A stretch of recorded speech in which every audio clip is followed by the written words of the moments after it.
Hey, so I'm gonna show you guys how to make your internet faster.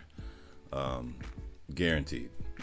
I promise you, um, I can get your internet going to where you want it to be or where it should be. I've broken this down into two specific areas, outside and inside. When it comes to outside, this is pretty much all the stuff you'll have to tell your cable man to do. If you feel the need to get the cable man out there. Um, I'll make this fast as possible. The first of all, either you're gonna have two different types of setup. More than likely, it's gonna be from the pole, and this is if you have a like Spectrum or something like that. So this would be like phone lines, AT&T, or like TDS Metrocom, or actually it depends on where you're from. I know AT&T is just about everywhere, or cable. What you want to do is have your cable guy a whole new line. This is called the main feed, or I guess it depends on what company they're from. Or anyway, this is your main feed coming from the pole. If you don't have poles where you live, more than likely it'll be underground in one of these little hubs or something like that. But you'll want a new line, and from that hub, it'll go to the back of the house. So if you've got, if you're in a house or like a duplex or something like that, maybe even a four-family home, they should have something like this outside. These are called NIDs, network interface devices. They'll look, yeah, pretty much like this. If you have an apartment, they'll look like this, which is, yeah, it's a bit messy, and more than likely, there's always old splitters. If it's possible, it's a little tougher in apartments, but if it's a can't even talk. If it's possible, if they can run a new line from here as well, so one from the pole, one to here. Now from here to the modem this is called your home run, the outfeed, depending on where it is. I mean, these splitters can go bad. There's so many things that can go wrong. Now if you look closely,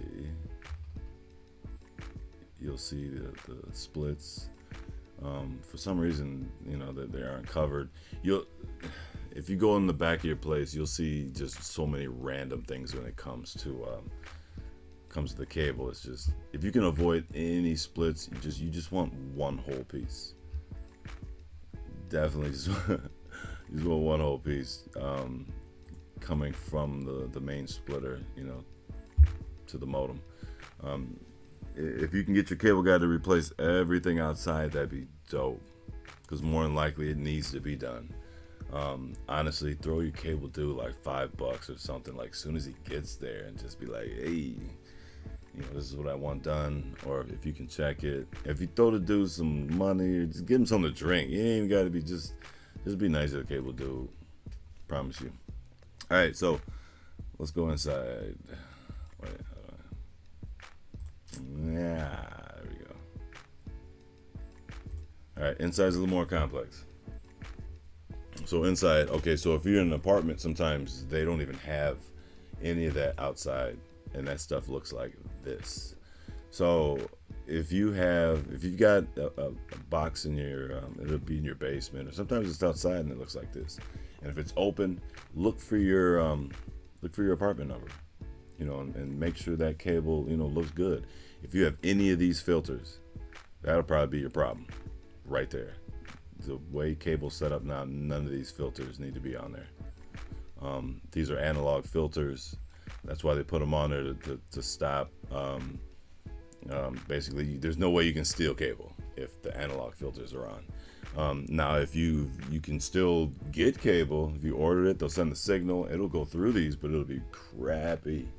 You're basically taking a digital signal and slowing it down extremely with an analog signal. Now, from here, it'll be impossible. Not impossible, but really, really tough to get a new wire from here to your modem if you're in an apartment. If you're on the first floor, it probably won't be a problem. They could probably drill straight through the floor, or there might be a hole or two where the cable goes in, and yeah, that'd be straight. That'd be straight. Whoop! Did I just close that whole thing? Oh no. Okay, so if you can replace cables from there, great.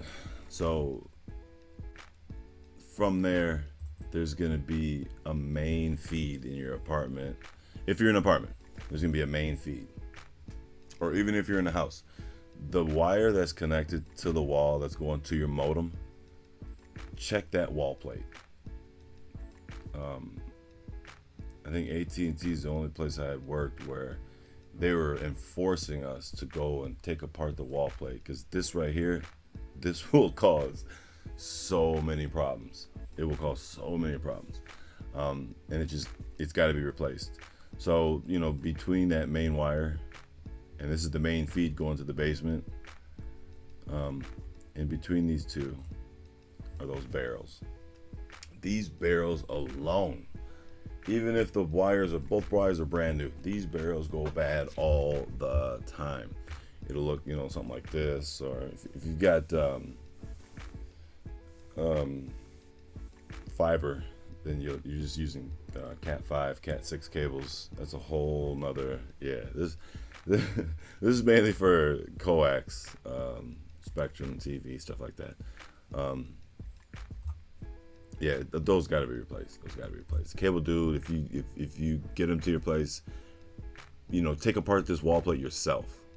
He'll have to put it back on. That's their job. They have to put it back on. So you can totally just take it off, have it dangling there. Shit, disconnect it, cut that end off right there if you want, and he has to replace it. So from there, your modem or your wire will go to more than likely a splitter.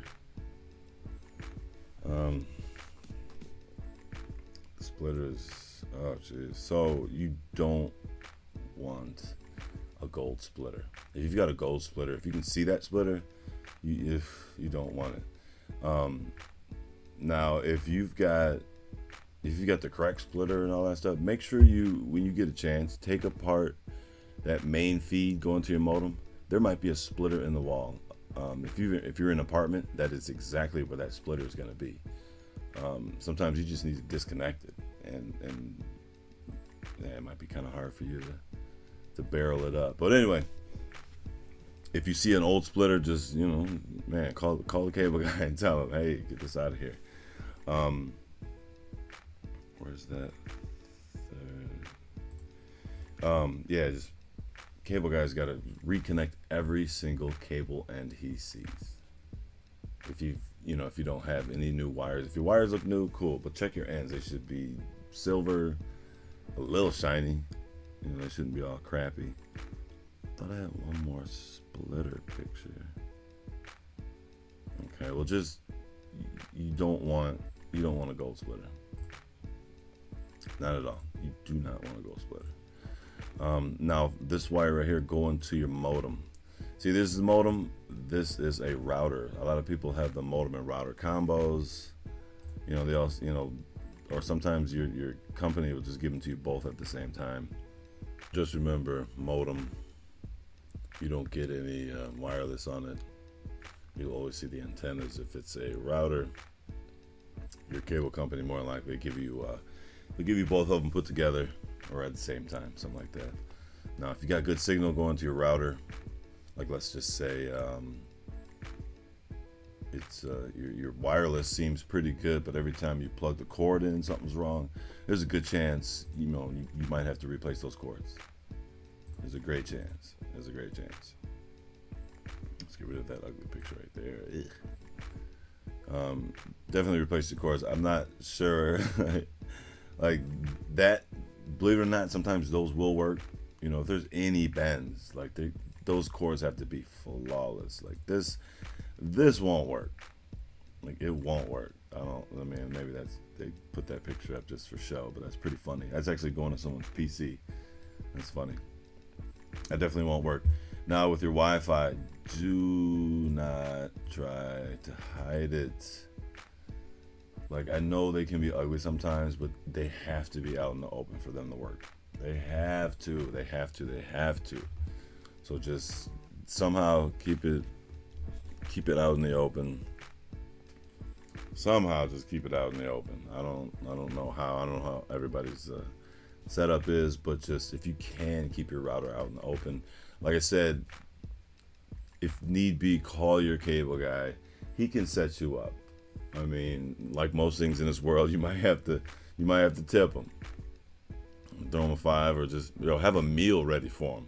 Ain't even got to be no money. Like, them dudes are underpaid for the work they do, and I promise you, they hungry. Like, I promise you. So, I mean, I'm gonna put the speedtest.net in the description. I suggest everybody just run a speed test. Find out what your speeds you're paying for and what you're actually getting. So if it's possible, check that out. I'll leave my email address down. Actually, no. You could see my email from my page. Just send me an email. I can literally make you guys, anybody, these patch cables.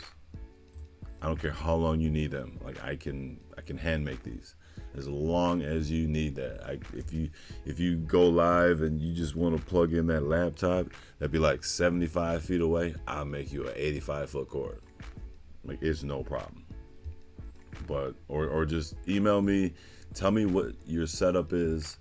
As far as like what you see, outside, if everything's running crappy, like, I can promise you I can diagnose what your cable issue is. I promise you. I mean, so hit me up, or hopefully, some of these steps will make things better. I mean, honestly, most of this stuff is for cable guy to do. And a lot of those guys don't do their job. They tired. So, and you're better off if you've got a cable guy coming like in the morning or afternoon. Then you're probably good. He's still like fresh. He's gonna get busy for you. He'll do all the work he needs to do. And if it's later in the evening, good luck. But I wish everyone luck with their cable issues or non-cable issues.